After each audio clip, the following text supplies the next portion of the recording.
The preliminary hearing for the Good Friday shooting suspects hit a snag Wednesday. More than 10 witnesses took the stand, among them a Tulsa police detective who conducted an interview with Jake England after the shootings.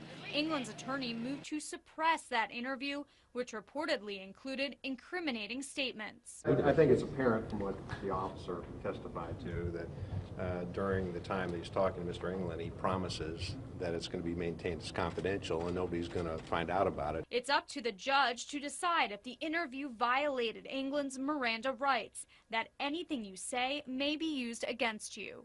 It's our job to protect the constitutional rights of people that are accused, and that's we're going to be very aggressive in doing that. Tulsa County Prosecutor Doug Drummond says it's too early to predict what will happen. But I want to be very careful because the judge needs to review the law. We need to make arguments, and ultimately the judge will decide on this issue. But obviously I want to point out that as prosecutors, we too are ministers of justice. Drummond says it's common for the defense to look into how the suspect was arrested before going to trial. The end issue is there sufficient evidence to bind over Mr. England and Mr. Watts for the counts of murder and shooting with intent to kill? And ultimately that's the big issue that will happen at preliminary hearing.